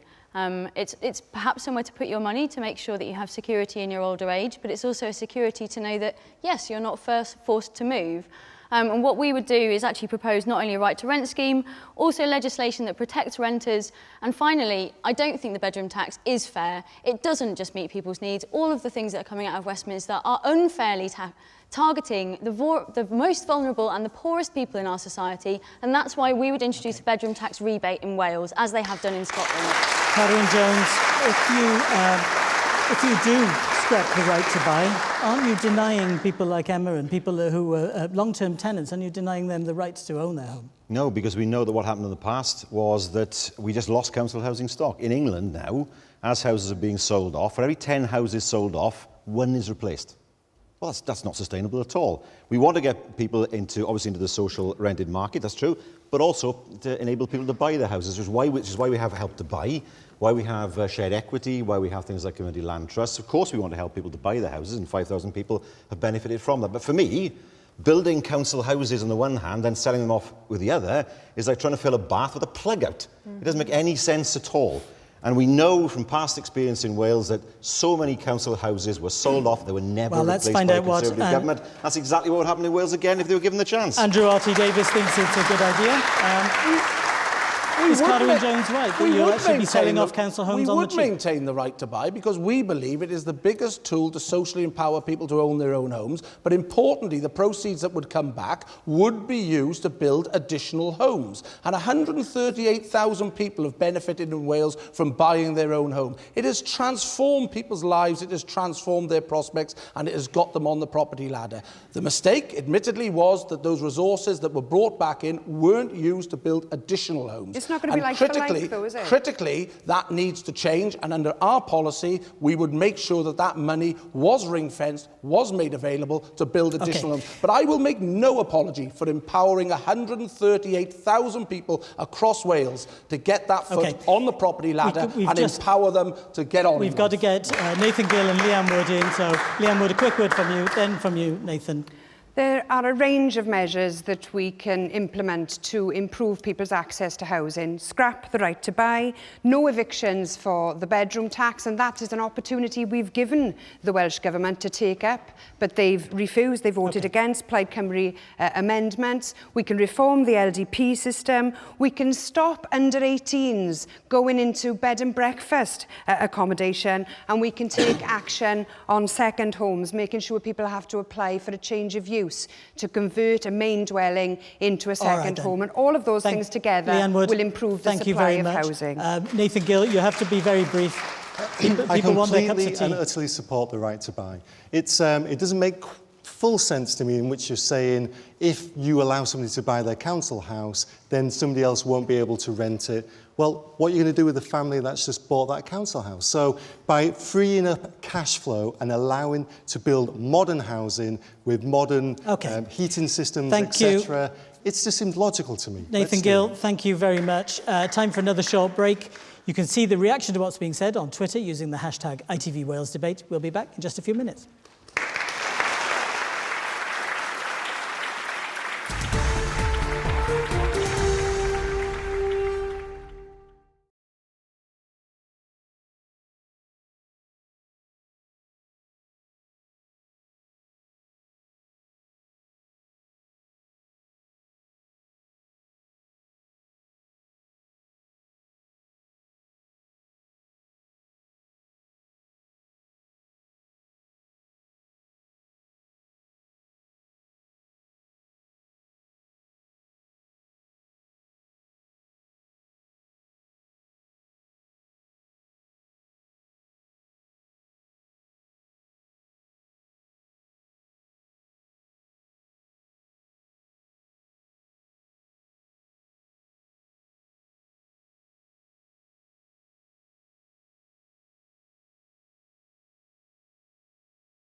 Welcome back to the final part of tonight's ITV Welsh Leaders Debate. Before the end of the programme, we'll hear from each of the leaders on what they're promising us.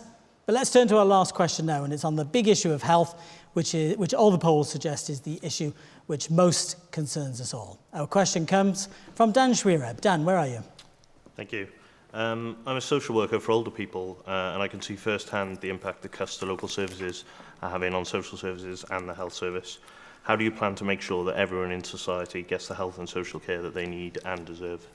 How do you plan to make sure everyone in society gets the health and social care they need and deserve? Thank you very much for that question, Dan. In answer to this, let's go first to Alice Hooker-Stroud. So I think the first thing to say really is that we know that any cuts to our health service is a false economy, because we have health and social care services that don't come from the same pot, which means that every time you cut a health service, then someone ends up in social care. So it just transfers the cost from one to the other. Actually, in a long-term plan, what we would aim to do in the Wales Green Party is to join those two systems up, to make sure that those two systems are really working together so that you don't end up with these false economies, moving people from one system of care to the other. Thank you very much. Nathan Gill. Yeah, we would like to commission a Keogh-style full inquiry, an independent inquiry into the NHS in each of the health board regions to find out actually what the problems are, where we're going wrong, what equipment our professionals need, where we're underfunding. If we don't know what's wrong, how are we actually going to fix it? And that's something that we must do here in Wales. Nathan Gill, thank you very much. Catherine Jones. Well, we're investing more than ever in our NHS. We're treating more people than ever. Most people get good treatment most of the time. When there are challenges, and there are challenges, we address them. But you mentioned particularly the position that you're in, Dan. Two things. You know about the Intermediate Care Fund, which is helping more and more people to stay at home without having to go into hospital in the first place. That's hugely important, so people don't have to go into hospital. What we're also going to do is make sure that we have health and social services centres where all the professionals that an individual needs when they leave hospital are all in one place, so they can get that support they need without having to speak to different people in different buildings. That makes perfect common sense. And in that way, we can make sure that more people can get home quickly and can stay at home so they don't have to go into hospital in the first place. And now, Andrew Arty-Davis. Well, it's quite clear. We need to protect the health budget and give it real terms increases. The biggest mistake of this last Assembly was that Labour issued a devastating cuts of over £1 billion to the health budget. We're committed to protecting the health budget with real terms increases. We're also committed to reopening minor injury units and making sure that we tackle the 4 big killers: dementia, stroke, heart attacks, and also the other issues around making sure people look after their health and become responsible, because individuals need to be responsible for the looking after themselves, and then the state needs to invest in health and social care combined so that there isn't the gap that people fall between time and time again and you end up in no man's land. That's our commitment. We will protect the health budget with real terms increases. Kirsty Williams, how would you answer Dan's question about how you make sure everyone in society gets the health and social care they need and deserve? This is the biggest challenge facing the next Welsh Government, and how we provide health and social care in an ageing population where demands are going up and up and up. That's why my party has called for the creation of an all-party and non-party commission to look at how we can address these strategic challenges.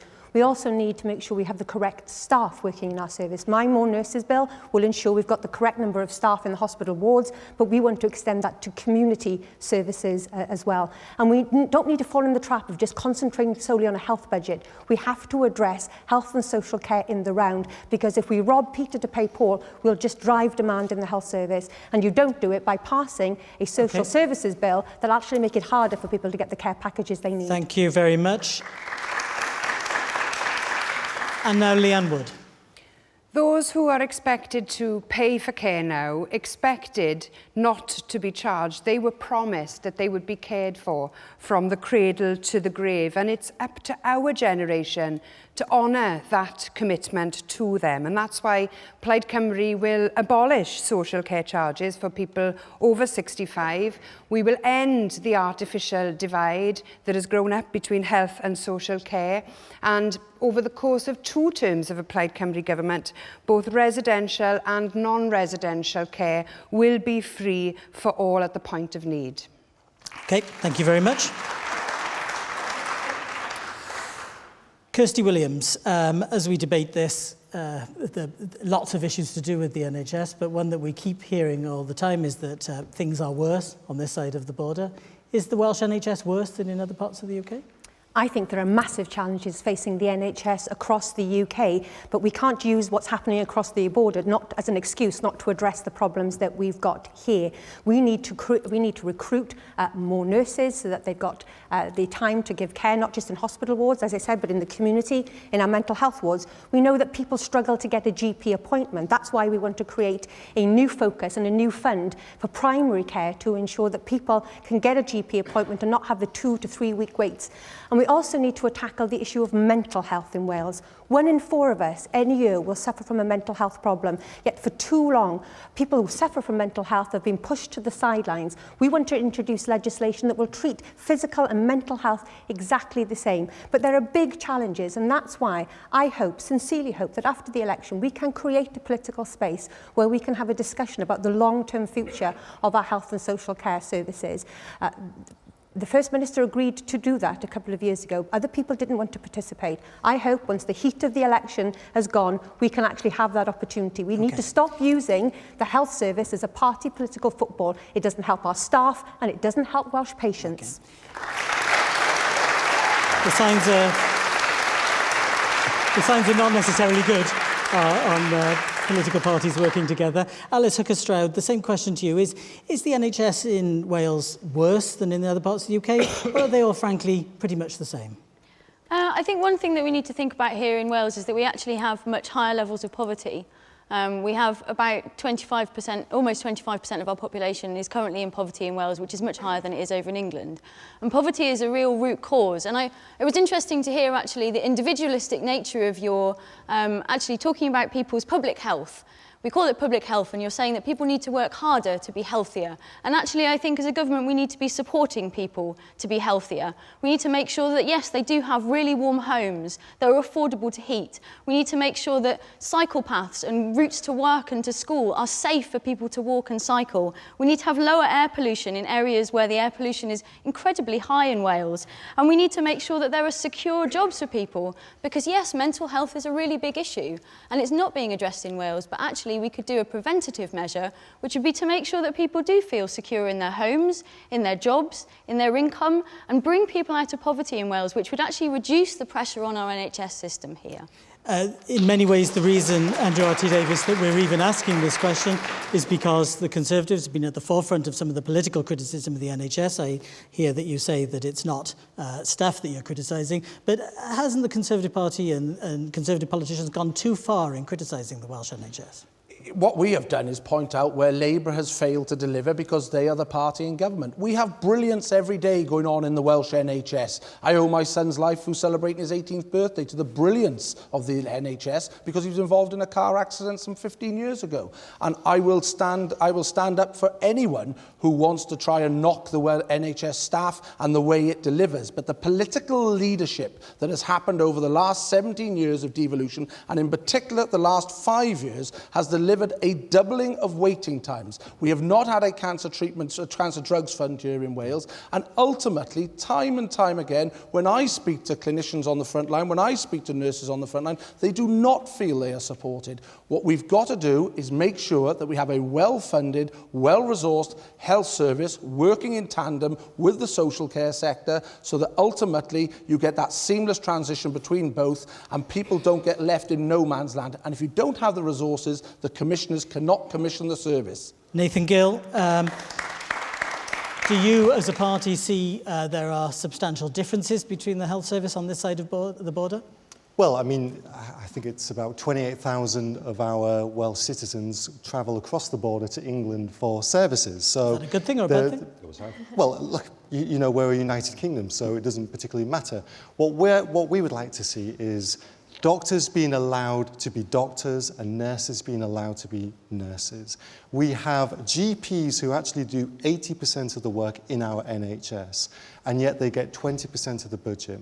Let's give them and empower them. Let's ensure that we have enough MRI machines, CT, for CAT scan machines, so that they can order them to stop these blockages along the system where they're having to get permission to do that, so that in fact, when you go and see your doctor, you feel that you're actually being looked after and you're being serviced through much quicker.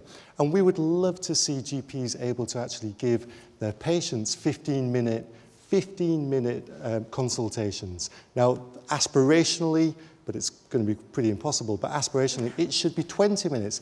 That's how we're going to attract GPs to Wales, because the problem we've got, of course, is every year we need 200 extra GPs here. We have 136 places available Nathan Gill, thank you for very training, much. And we're not even filling those. Thank you very much. Some GPs might not want to see all their patients for 20 minutes, but that's another matter. I'm sure. Leanne Wood. In Wales, our waiting times are worse than anywhere else in the UK. Preventable deaths are 15% higher here in Wales than in England. We have fewer doctors per head of the population, not just than any other country in the UK, but all bar 3 in the rest of the EU. As far as I'm concerned, that just is not good enough. We should not be prepared to accept such an appalling situation. Now, Plaid Cymru has got a number of plans to reduce waiting times, chiefly by investing in our staff, prioritising the recruitment of an extra 1,000 doctors and 5,000 extra nurses. And I'm not prepared to accept that it can't be done with some creative thinking, looking abroad at other countries, looking at what they've done, say, in New Zealand, to offer incentives for doctors to practice in Wales after they've graduated. This is the kind of thinking, the fresh thinking that this country needs now after having an ambitious, tired Labour government that has failed to rise to these challenges. Carwyn Jones, it's one thing to, you can dismiss the criticism of your political opponents, but you can't dismiss the criticism of patients and concerns about waiting times and targets. And we've heard, again, poor performance in A&E waiting times today. That's happened under your government. Well, A&E is a problem across the UK. That doesn't mean we do nothing about it. Of course we do. Cancer, we do better than the rest of the UK. A&E, still work to do, and there are challenges there. That's what we move on to next. It's worse here in Wales. Marginally, but cancer figures are better in terms of cancer treatment. So there will be some comparisons that are better and for worse. For diagnosis for moving on to treatment for cancer, which is the important bit. But what treatment, about diagnosis? Not diagnosis. We are better than England. You can't have treatment unless you've had diagnosis. Let's let Carwyn Jones actually make that's the whole point. You want to have the treatment first, surely. Look, for me, there's no greater evidence of treating workers with contempt or of politicians failing the NHS than when your doctors are on strike. And the last thing we should do is to import a junior doctor strike to Wales. Now, you asked the question, of course, that is it the health service worse? Well, we have two reports, independent, OECD and Nuffield, that say that there's not much difference between the different health services in the UK, so we know that we have that is a comparison. We also know that there are challenges within the NHS. We understand that. Some areas we do well, some areas that we need to improve. That much is correct. But we've put a situation in place where we spent 42% of our budget on health in 2011. Now it's 46%. So we have increased health spending. But it's not just about money. All right. It's about making sure that people choose to get the right treatment in the right place at the right time. It's not just about GPs. It's about nurses. It's about pharmacists. It's about making sure people get the treatment where they need it. We can't just keep on throwing money. Money's important. And it'll increase every year, of course, but we have to make sure that people know where to go to get the right treatment. They are queuing up to have a go at you. Leanne Wood was first. Leanne Wood, then Kirsty Williams. There's this question of preventable deaths that I'd like to put to you. Why is the situation where preventable deaths are 15% higher in Wales than they are in Scotland? And why also do we have fewer doctors per head of the population? And why have you refused to address this situation? And why are you in denial that it's a problem? Yes, in a minute. If you're going to, not just yet. If you're going to ask questions, we'll gather them all up and then you can have them all in one go, Carwyn Jones. Kirsty Williams, are you going to ask questions or are you going to make points? Well, the issue is spending in the NHS has gone up. Well, what are the outcomes for patients? Only today we have seen terrible A&E waiting figures. I met recently a person whose wife had spent 3 days in an A&E department because of a lack of a bed in the main hospital and a lack of community resources. Now, Carwyn, we're all out knocking on doors. You can't tell me that people that you speak to on the doorstep aren't raising these issues with you. These are real concerns of real people, and arguing about it actually doesn't solve anything. So we've got to commit, all of us here today have got to commit that after this election, we will sit down with the professionals and with Welsh patients to work out a long-term plan so that we can improve services for people, because harumphing and bluster on the sideline doesn't improve a health service. Andrew R.T. Davis. Well, I'd just like to put the point to Leanne that if we need fresh thinking in the NHS, is she prepared to prop up Labour to continue the same old mistakes that we've had for 17 years? Well, in the same spirit. Will you prop them up, Leanne? I don't want a coalition government after this election. I want to replace this government because they have been found wanting in terms of the results that we need to see. So we won't get that fresh thinking for the NHS. Will you prop these lot up then? We are going... we are going... Andrew R.T. Davis. Much as I love a good coalition chat, we're not going to have a coalition chat in the middle of this important health discussion. Thank you for your point. Alice Hooker-Stroud, then Nathan Gill, and then Carwyn Jones. You can start running through this list. I think, again, we're talking a lot about numbers and stats, and although it is important to keep a tabs on what's going on and to know that, yes, recognise there are some things that aren't working here in Wales when we compare them to perhaps services across the border. But actually, it is about talking to people. It is about listening to what people's experiences of our health service are. We do need to be looking at the outcomes, about what people want from our health service. For example, having health services that are close to them. We are seeing health services lost. We're seeing threats to our hospitals. We're seeing lower numbers of GPs in local areas in Wales. And that's something that we really need to work on, keeping those services in those communities Nathan for people to access. Yeah, listen, the British Medical Association last year said that after 16 years of devolution, the Welsh Health Service, and I'm going to quote, is in imminent meltdown. That's the BMA. And crucially, 50% of Welsh cancer patients have to wait 6 weeks or more for crucial scans and tests. In England, it's 6%. Now, that is a disgrace. Can you imagine if you had been diagnosed with cancer, you knew that you had it, and you was waiting for the results from these tests, or even to have the tests, your life would be in absolute hold. We're talking about people's lives. As far as I'm concerned, the two issues about devolution that absolutely must be met by all of these politicians and all of us is the NHS and education. They affect our lives more than anything Nathan Gill, thank else. you very much. Carwyn Jones, there has been a lot thrown at you there, but it's fair, isn't it, because you've been in charge of the health service. Well, Labour's been running the Welsh Government for 17 years. All of these problems can be laid at your door. Well, we're spending more money than ever, but it's right. It's not necessarily the answer, it's about people. No, it can never be the answer by itself. But let's not pretend that it's rosy elsewhere in the rest of the UK. The challenges are still there, particularly with A&E. Demand goes up by 7% on average every single year in A&E, and meeting that can be a challenge.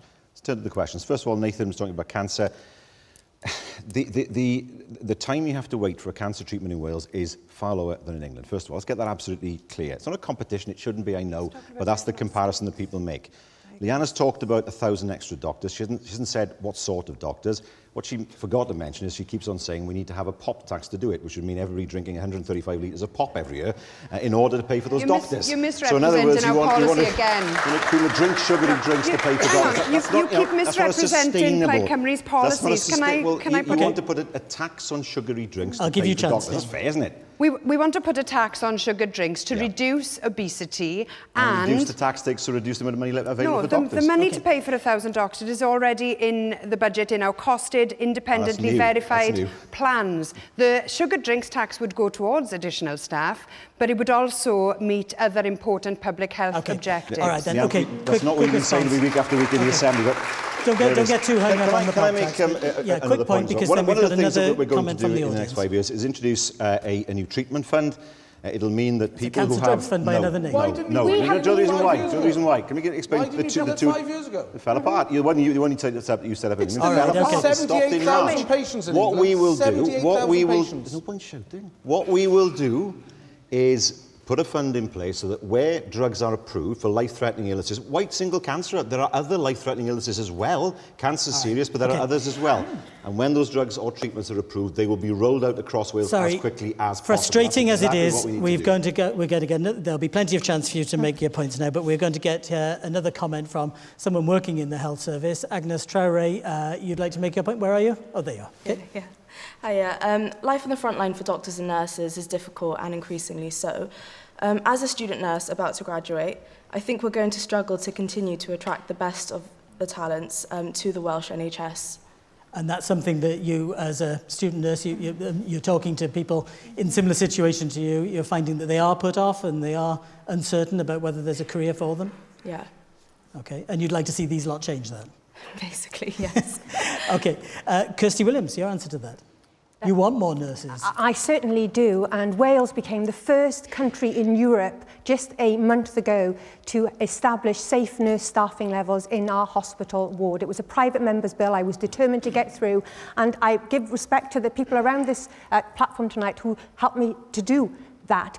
We know from international evidence that if nurses are supported by the right number of colleagues on their hospital wards, they will stay and they will nurse. It is the best recruitment tool we could have possibly had for Welsh nursing. But we need to go further. We need to make sure that we have the right number of nurses in our community, in our maternity services, and on our mental health wards. Giving nurses the time to do their jobs properly will help recruit and retain the nurses that we so desperately need and help us build a more sustainable health service. But I have to come back to Carwyn and his treatment fund. I had a feeling you were going to. I have been pleading with you for 5 years to establish a treatment fund and a fairer way of dealing with drug applications. It is clear to me that it should be a clinician and not your postcode that dictates what treatment you get. And you have ignored those calls for 5 years, Carwyn. We've tried to persuade you. Well beyond what you we have tried to persuade you to use to use the money to make sure we have a fair let's get a quick response system, from and you Carwyn have refused Jones. to do so. Quick response from Carwyn Jones, and as then we'll you deal with the know, we question. took forward the idea of using a new technology fund for health. We did that, working with you. But what this does is go further. For me, the fund has to be a fund that is sustainable financially. That wasn't the case with the Cancer Drugs Fund. It's got to be fair to everybody with a life-threatening illness. Cancer, we know, obviously is a life-threatening illness, but there are others as well. And to make sure that when a drug or treatment is approved, so it's gone through the process of being evaluated, then it's rolled out as quickly as possible across Wales. OK, let's wrench this back to Agnes's question. And Alice Hooker-Stroud, how would you attract the best talent to the Welsh NHS? So I think, again, it's a similar line to the teachers, right? It's about support. Kirsty mentioned a few things, but actually speaking to nurses, speaking to actually some representatives from the Royal College of Nursing, one of their concerns was that often our government tends to publish very lofty legislation, things that sound very good to patients, to people when they go into healthcare systems, but they actually don't tend to give the funding and the support and the training to the people who are on the front line, like yourself, like nurses and doctors, who then have to deliver that. So people come into our health service with high levels of expectation, and then they don't see the care that they expect, not because the doctors and nurses themselves aren't good, but because they are not getting support from Welsh Government. And I think that's something that we really need to tackle. And Andrew L.T. Davis, if you could deal with Agnes's question directly, how would you attract new talent and keep it here? Well, as a husband to a nurse who trained to be a midwife then, I fully know what nurses and midwives really do require, and that's certainty and support. And you don't give that certainty support if you end up slashing the health budget, where positions are closed or left unfulfilled, extra pressure is put on staff on the front line, and ultimately, Kirsty, you voted for budgets that took over £230 million out of the NHS in 2011 when you supported Carwyn Jones. That is a fact. What we've got to do is give certainty to commissioners. What we've got to do is give certainty to commissioners of health services across Wales that they will have a budget that will grow in real terms over the duration of the Assembly, so they can commission those services and offer the security of employment to nurses the length and breadth of Wales. Nathan Gill, how would you attract and retain the best talent? Why do we do any job? Hopefully because we love it, and when we get up in the morning, we go out and we feel that we are doing something with our lives that is purposeful, and that want to be paid giving. properly and have the now, right working I know conditions. what it's like to have my own business and have that zapped out of me because of bureaucracy and red tape, and basically doing things that seemed completely and utterly useless and had nothing to show for what I had done at the end of the day. What we're saying is we want nurses to get back to nursing, to feel that they can actually do their jobs. And 80,000 people last year applied for nursing positions and were turned down. All right, thank you. I'm going to have to cut you off there, Nathan Gill. Leanne Wood, final word to you. I would say it's not just about pay, although of course that's important, but we also have to make the NHS an attractive place to do work. And at the moment it's very, very stressful. I've spoken to many professionals who are overwhelmed by the stress in the system. And Plaid Cymru's got 20 policies in our manifesto designed to make the NHS a more attractive place to work. So I'd invite you all to read our manifesto. Can I come back on this point of the Cancer Drug Fund? Very brief. I think Labour's U-turn on this question shows that there's an acknowledgement that there are people who could have been alive today had they not had a different policy on this. Thank you very much. That brings... Believe it or not, that brings our final debate to a close. If you've been watching since the beginning of the programme, you'll have seen a lot of issues discussed. You probably also deserve a medal. Before we end the programme, though, we'll hear very briefly from each of our leaders on what they're promising to do in the next 5 years, starting with Kirsty Williams. We're the smallest party in the Assembly, yet we've made the biggest difference. We've secured more nurses in our hospitals, £280 million extra for our schools, and thousands of apprenticeships. We were the only party to vote against the unfair £10,000 pay rise for Assembly members, and we've listened. Our priorities are your priorities: more nurses, smaller class sizes, and an opportunity economy. Now, across Wales, the battle for a regional seat is between us and UKIP. Wales's future is now in your hands. What kind of politicians do you want? Ones that listen, or ones we can't even guarantee will turn up or take the Assembly seriously? The Welsh Liberal Democrats will deliver a Wales that works for you. OK, thank you very much. Leanne Wood. Plaid Cymru has three ambitions to improve our health system, our education system and our economy. Our manifesto is more than a programme of government. It's a transformational plan to turn this country around in a generation, to close the wealth gap between Wales and other parts of the UK. Wales can be so much better than this. We can get to the point where we can stand on our own 2 feet as long as we have a plan and the leadership to do that. It starts with a Plaid Cymru government. Back Plaid Cymru to be the change Wales needs. And Nathan Gill.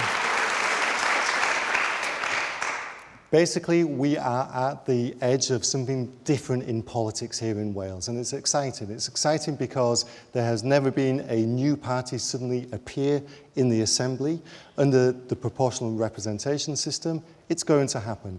We know that if you vote UKIP, you will get UKIP. Guess what? We will turn up to the Assembly because we believe in our nation and we believe that we deserve something better, and UKIP politicians will give you that. Nathan Gill, thank you very much. Alice Hooker-Stroud. If we're going to create a better, sustainable future for Wales, we need green voices in the Senedd to make sure that our public services are protected, not decimated. To make sure that we look for opportunities out of difficult situations instead of pointing the finger, blaming Westminster, or simply accepting a bad lot. And to make sure the Welsh Government really delivers for the people in Wales, no matter who we are, where we live, or how much we earn. This May, vote for the Wales Green Party to shake up the Senedd. Thank you very much, Alice Hooker-Stroud. Andrew Arty-Davis. Nothing convinced me more tonight that we need change than listening to some of the points of the current First Minister. We can't afford another lost opportunity of 5 years of lazy Labour governing in the Assembly. If you want to protect the health budget with real terms increases, if you want dignity and security in old age, if you want quality jobs with decent take-home pay, excellence in education and 30 hours of free childcare, it is only the Welsh Conservatives that can deliver this. I'm not prepared to stand by and let another 5 years go through our fingers. So you, the voters, are the bosses in this election, like you are in every election. And if you have the same ambition and the same hopes for our great country, then vote Welsh Conservative on May the 5th and make it happen. Andrew Arty-Davis, thank you very much. Carwyn Jones. I'm going to be more positive than that. There's proof today of what we can do. Record employment figures in Wales, thanks to our drive for new jobs, but we're not resting on our laurels. We've got a huge challenge ahead to save the steel industry in Wales, and I will leave no stone unturned in order to do that.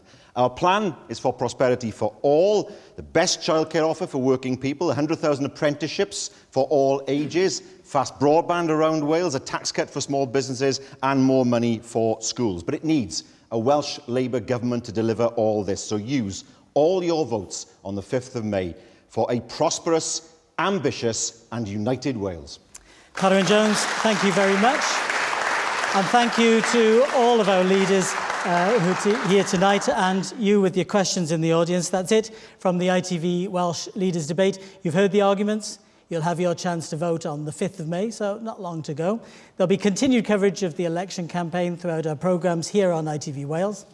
And on election night itself, I'll be hosting Wales Decides, where our reporters across the country will be bringing you the results as they come in. That's from 10:30 on May the 5th. I plan to have a sleep on May the 6th. Back to tonight, though, and you can see reaction and analysis of the debate in our late news, straight after news at 10. which follows next. For now, though, thank you very much for all your contributions. Thank you to people here in the audience here at the Royal Welsh College of Music and Drama. Thank you to the leaders. Thank you for watching, and a very good night.